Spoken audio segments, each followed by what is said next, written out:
नमस्ते, good evening.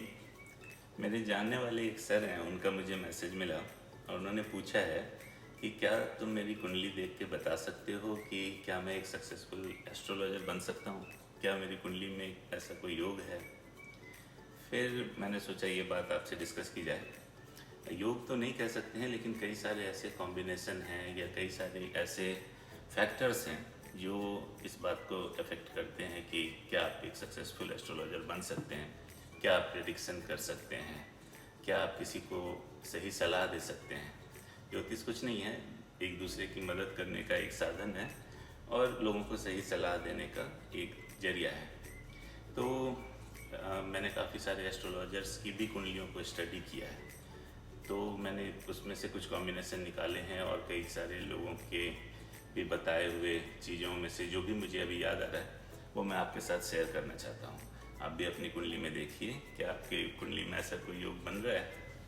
तो ज्योतिष शास्त्र के ये जो सबसे इम्पोर्टेंट हाउस हो जाता है वो हो जाता है सेकेंड हाउस और एट्थ हाउस। ये सेकेंड हाउस है और ये एट्थ हाउस है। सेकेंड हाउस क्यों हो जाता है? क्योंकि सेकेंड हाउस वाणी का हाउस है। एट्थ हाउस क्यों होता है? क्योंकि ये गुप्त विद्याओं का हाउस है। गुप्त विद्या या तंत्र विद्या, गुप्त ज्ञान का, रहस्यमय ज्ञान का भाव एट्थ हाउस है।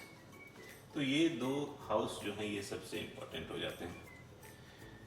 अब ग्रह जो हैं, प्लैनेट्स में सबसे ज़्यादा इम्पोर्टेंट गुरु जो कि देव गुरु हैं, शुक्र जो कि दैत्य गुरु हैं, बुध जो कि वाणी के और गणित के कारक हैं, क्योंकि ज्योतिष में काफ़ी गणित भी इन्वॉल्व, और चंद्रमा जो कि मन के कारक हैं, इंट्यूशन के कारक हैं। तो इनका काफ़ी इसमें रोल होता है। अब गुरु में की जो दृष्टियां हैं 5, 7 और 9, पंचम, सप्तम और नवम, कहा जाता है कि गुरु की दृष्टि में अमृत होता है, गंगा जल होता है। तो आपके एक सक्सेसफुल ज्योतिषी बनने के लिए जो सबसे इम्पोर्टेंट फैक्टर है वो ये है कि जो सेकेंड हाउस है इस पर अगर कहीं से भी गुरु की दृष्टि पड़ती हो तो क्या होगा कि आपकी वाणी में अमृत आ जाएगा। आपने सुना होगा कई लोगों के बारे में कहा जाता है कि वो जो बोलता है हो जाता है। तो वो ऐसे ही लोग होते हैं जिनके सेकेंड हाउस पर गुरु की दृष्टि पड़ती है, स्पेशली फिफ्थ दृष्टि और नाइन्थ, पंचम और नवम दृष्टि अगर सेकेंड हाउस पे आ रही है गुरु की, वो कहाँ से आएगी?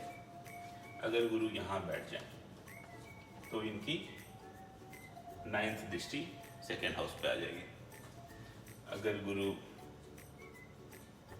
यहाँ बैठ जाए तो इनकी पंचम दृष्टि आ जाएगी। गुरु यहाँ बैठ जाए तो सप्तम दृष्टि आ जाएगी।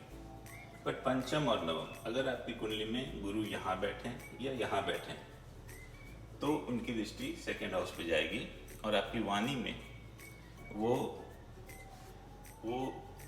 फैक्टर आ जाएगा। उसे अमृत वाणी कह सकते हैं, या एक साधना भी होती थी वाणी सिद्धि, जो वैसे लोग वो साधना करते थे तो उनकी वाणी में वो चीज़ आ जाती थी।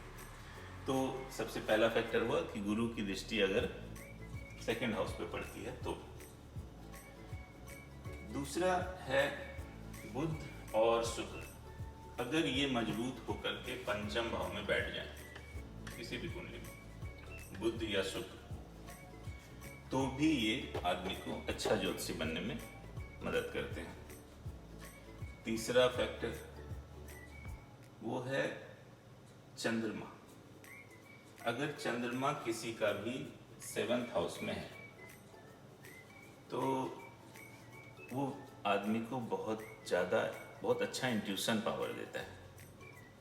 उस आदमी को आगे होने वाली चीज़ों का काफ़ी पहले पूर्वाभास हो जाता है। अगर चंद्रमा 12th में है तो भी व्यक्ति के पास काफ़ी अच्छा इंट्यूशन पावर होता है, बट वो हमेशा बुरी चीज़ों के लिए होता है। ऐसे कोई बुरा होने वाला है तो उसे पता चल जाता है। अगर चंद्रमा सप्तम में है तो उसे हर आगे आने वाली घटना का बहुत अच्छा आभास होता है। एक और फैक्टर है, आपने सुना होगा आत्मकारक ग्रह। आत्मकारक ग्रह वो होता है जो आपकी कुंडली में जिस ग्रह के पास सबसे ज़्यादा डिग्री हो, मान लीजिए इस कुंडली में बुध के पास सबसे ज्यादा डिग्री है। अब ये बुध अगर 8th हाउस के लॉर्ड, इस केस में 8th हाउस का लॉर्ड कौन है, यहाँ 2 नंबर राशि है तो 8th हाउस का लॉर्ड है शुक्र। अब ये बुध अगर 8th हाउस के लॉर्ड के नक्षत्र में बैठ जाए, ठीक है, यानी बुध जो कि आत्म कारक ग्रह है, जिसके पास सबसे ज्यादा डिग्री है, वो शुक्र के नक्षत्र में बैठ जाए। शुक्र कौन है इस कुंडली में, 8th हाउस का लॉर्ड है। तो ये आपको काफी डिटेल एनालिसिस और काफी सूक्ष्मता से कुंडली को अध्ययन करने का पावर देता है, और ये एक काफी डिसाइडिंग फैक्टर है कि आप एक अच्छे ज्योतिषी बन सकते हैं या नहीं। एक और चीज मैं बताना भूल गया, वो ये है कि अगर गुरु लग्न में हो, तो अब जब गुरु लग्न में है तो इनकी पंचम दृष्टि कहाँ पड़ेगी, पंचम भाव पे। पंचम भाव किस चीज का भाव होता है, सलाह देने का, सजेशंस का। तो जिस भी व्यक्ति के लग्न में गुरु है वो व्यक्ति सलाह बहुत अच्छा देता है। अगर आप उसके सजेशन को फॉलो करें तो आपको बहुत अच्छा होगा। तो एस्ट्रोलॉजर भी क्या करते हैं, आपको कुछ सजेस्ट करते हैं कि आप ये करिए। तो जिस व्यक्ति के लग्न में गुरु है, अगर आप उसकी बात को फॉलो करेंगे तो आपके साथ हमेशा अच्छा होगा। ये क्योंकि पंचम भाव उसका काफ़ी बलवान हो जाएगा और पंचम भाव में वो अमृत तत्व आ जाएगा। तो ये कुछ कॉम्बिनेशन थे जो मुझे अभी याद आ रहे थे। तो आप भी अपनी कुंडली में देखिए कि क्या ऐसा कोई कॉम्बिनेशन बन रहा है। इसके अलावा भी और भी बहुत सारी चीज़ें हो सकती हैं, और आप अपनी कुंडली को चेक करिए और मुझे बताइए। आपको अगर ये वीडियो अच्छा लगा तो thank you so much, good bye.